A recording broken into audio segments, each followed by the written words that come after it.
Hey everybody, I am masked and double vaxxed, and that means I'm ready to talk about Holly, Stephen King's 2023 novel, in a segment that I am calling SK Reviews. Warning, there will be spoilers ahead. So at this moment in time, it's April 2024, and Holly came out in September of 2023. I did put the audiobook on hold through my public library, Libraries Forever, before the book actually came out, and it took several months before it was ready for me to check out. But anyway, it's finally ready, and a couple weeks ago, on a trip, I blasted through it, and it's it's uh, it's got some good points, but overall, I don't know how I feel about this one. So Holly, of course, is Holly Gibney, and Holly has been featured now in a number of Stephen King books. The Bill Hodges trilogy, The Outsider was. I really enjoyed The Outsider. I like Holly as a character, so I was. Not everybody feels that way. And I know some people groaned and were like, oh God, another book all about Holly. I didn't feel that way. I was looking forward to it, as I always am with every new Stephen King book. But Holly is set fairly recently, but already feels incredibly dated. It is Stephen King's COVID novel. It's set during the pandemic, and there's talk of masking and vaxing and all of the above, all of those things that we all lived through and are super eager. If you're like me, you're super eager to kind of forget and put in your rearview mirror. So right out of the gate, something that absolutely hobbles Holly and I think will really hurt its longevity. It already in 2024 feels horribly dated. It's set in 2021, so just the pandemic had been going for a while, and it's partially set in 2021. There's multiple timelines, but the main part of the story is just set in the heat of the pandemic, when we'd all been living with it for a while and conspiracy theories abounded, and we were all tired and frustrated and just either doggedly ignoring the advice and the warnings or doggedly clinging to the science, even though the science was changing every day. That is the timeline and the American space that Holly inhabits. And right out of the gate, it's not a place I was eager to go. So that's probably the biggest flaw right out of the gate. I'm just going to say it with Holly is the COVID setting and the COVID timeline. What's kind of unfortunate, I think, in retrospect, I thought a lot about it, and the novel could work, I think, could work just fine in a normal non COVID setting. So putting it in that window of time when it didn't really need to be, or I mean, Stephen King could have created an alternate 2021 where COVID wasn't a thing, and 20 years from now, people may be looking back at Holly and it may feel more timeless and universal, whereas right now it feels very pigeonholed to a very specific point in time. Another thing that jumps out at me in a negative way about Holly is the politics. Now, my politics notwithstanding, I don't mind political content in books, and Stephen King has been leaning more and more into that over his last few novels, particularly the novels since the advent of the Trump era. Of course, Stephen King is a very vocally opposed on social media and in interviews to Trump and to the GOP. We all know this. And Holly, the character, just so happens to have similar political views to Stephen King. That's just fine. But when we all know how Stephen King feels about things, and his words are coming out of Holly's mouth on the page and from some other characters, it really, it's hard not to view it as a soapbox moment, which I think is unfortunate, and it pulled me out of the narrative. Holly suffers a bit from what I sometimes think of as the Scooby-Doo syndrome, and that is to say there's a limited cast of characters. So think about when you've watched a Scooby-Doo episode, and there's the gang, and there's maybe like two other characters in the whole episode, and one of them is like a friendly grandma who bakes everyone cookies, and the other one is like a weird, shifty-eyed auto mechanic. And you just know going in, well, it's one of those two people is going to be the villain. And, sometimes the show would throw you a loop and make it be the cookie baking grandma. That would be the villain instead of the one that you'd be expecting. But really, the suspense is quite limited because you know how it's going to turn out. It's going to be either one or the other of these characters. Holly, the novel, does not have an incredibly broad cast of characters. I'm thinking, there's 4, 5, maybe half a dozen integral main characters and maybe half a dozen secondary characters that aren't featured so much in the book. And there was the Scooby-Doo syndrome was set up because I knew that one of two characters was going to end up in harm's way, in the clutches of the villain or villains, and I didn't know which one it was going to be. So that kept me in suspense. But as the book wore on, and that indeed did end up happening, where one of the main characters ends up in the clutches of the villains, I found the whole thing to be pretty predictable and Scooby-Doo-esque. Like, oh, yep, here we go. This is the thing that was pretty much for a foregone conclusion right out of the gate with this book. What adds insult to injury with that aspect of the plot is the poor, incredibly poor decision making that one of these characters displays that gets them into the predicament that they are in.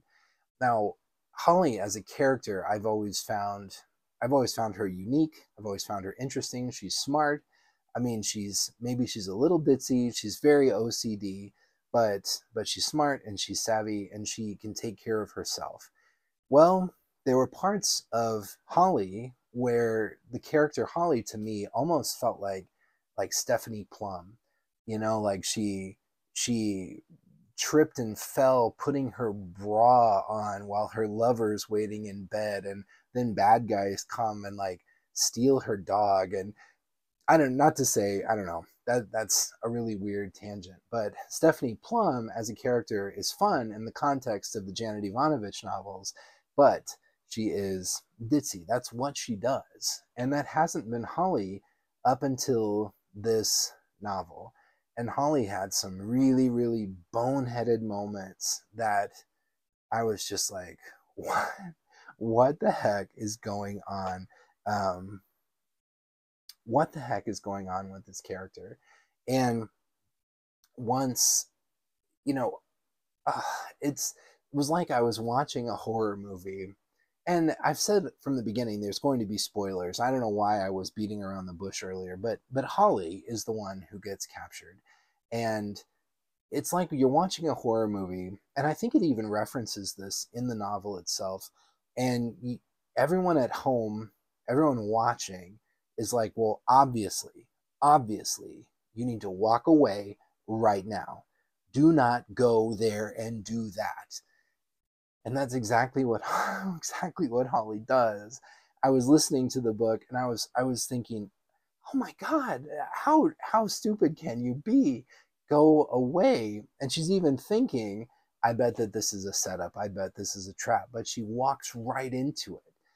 And then bizarrely, one of the two main villains basically gets caught monologuing, just like a bad superhero movie. they stand and they're just, just spewing out all of their plot and their backstory and their motivations and just all of it. And I thought, he's freaking monologuing. Oh my God.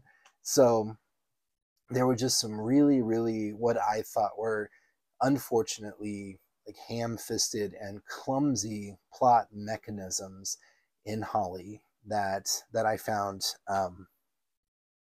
disappointing.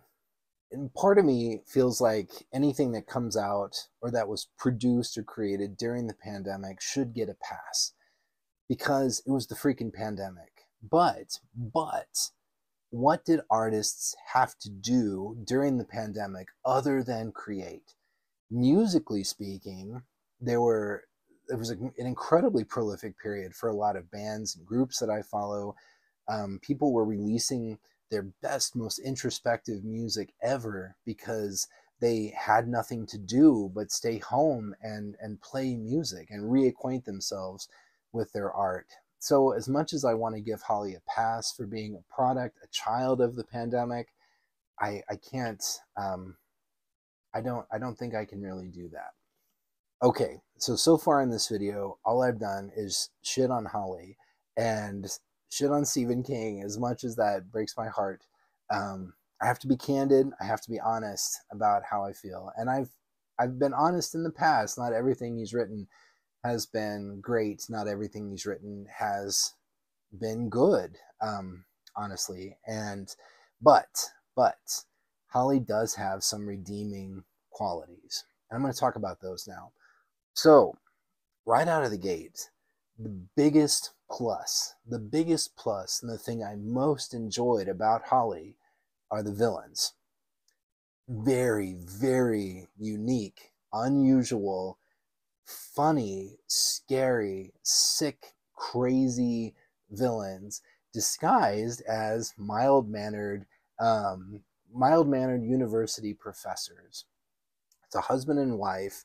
They're octogenarians, and they have put their theories about certain things, such as nutrition, to the test, into practice in their old age and in their retirement. And I found the villains to be funny. I found the villains to be their actions, their plot is gruesome. It's gory. It's gross. I had some cringy, but like good kind of cringy, like, oh God, I can't believe this is going to happen. And they are sincerely two of the most unusual, unique, and enjoyable villains in the entire Stephen King universe. If there's two reasons to read Holly, it's the two villains. They are fantastic. The book was surprisingly, well, I don't know if surprising is the right word, but it had some pretty gruesome and uncomfortable moments, just in general, but specifically related to torture. And so it went to some darker places than I was expecting. And the juxtaposition between the actual like emotion and pain and what the victims go through and just the very cold and calculating aloofness of the villains was legitimately disturbing in more than one scene. And the whole crux of the novel revolves around Holly trying to find out what happened to a missing woman and hopefully to rescue her, to save her.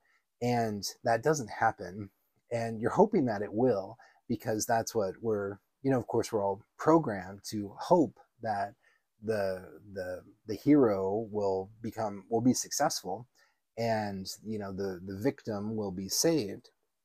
And that doesn't happen in Holly, and it doesn't happen spectacularly, in very gory, very gruesome, very disturbing.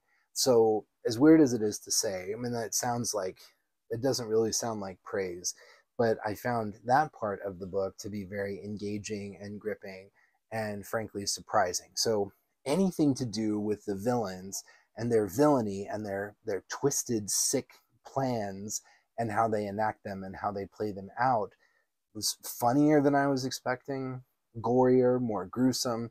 Anything to do with the villains is pretty much the saving grace of Holly and what makes it worth reading. One thing that I noticed right out of the gate when I got the book of Holly, I always enjoy the author's note at the end. Stephen King speaking to the constant readers in his own words, and usually these, like, you can tell by the tone of the author's note if he's excited about the book, if he's excited for you to read it, if he's proud of it. And you can also tell when he is releasing it anticipating that there may be pushback and criticism. And the author's note, it's almost like in part he was speaking directly to me, because he does talk about the politics. He talks about the COVID politics. He justifies, Holly. There are people who believe just what he believes and just what Holly believes, and so it's true and it's real, and that's all well and good. But the author's note, in a way, comes across as a bit defensive, and I've seen this in the past. The Colorado Kid is a great example of, you get to the end of the book and you're kind of like, huh, is that it? Where's the rest of the book? And then you read in the author's note and he's like, it's not about the resolution, it's about the journey, and you should just enjoy the journey, and not every mystery has to have an answer, and I wish this one did. Like, it was very, very defensive. And the afterword in Holly is not as defensive as that, but it certainly comes across as like, yeah, I know that some people are going to level some criticism at this, and I'm just going to try to address that point blank in the book. But in my experience, he has a pretty good idea and sense of his own work, and if he comes across as defensive in the author's note, there's probably a good chance that the book itself that he's defensive about is not going to be one of his best. One thing I always like to look for in a Stephen King book is the date range on the last page. And Stephen King, he can crank out novels. Let me tell you, he's a machine. So Holly was begun August 14th, 2021, and was finished June 2nd, 2022. So it was completely conceived, written, revised, published, whatever, during the pandemic. And he is continuing to write. So just as we as a people are trying desperately to move past the pandemic, so Stephen King's writing will also catch up and move beyond the pandemic. Holly is a COVID baby, and his next book, his next couple of books may also be COVID babies. So we'll just have to wait and see. But as we move on, so will Stephen King's writing. I can honestly say I've never come across a Stephen King novel with no redeeming qualities. There's always something positive to say about any Stephen King. Even my least favorite of all time, Rose Madder, there are positive aspects to that book that I found compelling. And Holly's the same way. I think Holly as a character is pretty well played out. She makes some just teeth-rattlingly dumb choices in this book that were so frustrating I wanted to scream. However, the villains are top shelf. So while everything related to Holly, the main character and point of the book, to me falls flat, the villains carry the day. And so overall, I give Holly 5 COVID masks out of 10. Or, if you prefer, 5 elbow bumps out of 10. It's not one of Stephen King's best. It's really, really middle of the road. but it is entertaining and it's worth picking up. So I'm curious, what did you think of Holly? Let me know in the comments. Was it your favorite? Did you love it? Did you hate it? What about the politics? What about the COVID stuff? How do you feel about Holly Gibney as a character after having read this book? I really want to know. And at the end of the day, if you're like me, like COVID, I'm looking forward to putting Holly in my rearview mirror and anticipating eagerly another brand new Stephen King book next month. Anyway, thank you very much for your time. Take care of yourselves, and I will talk to you later.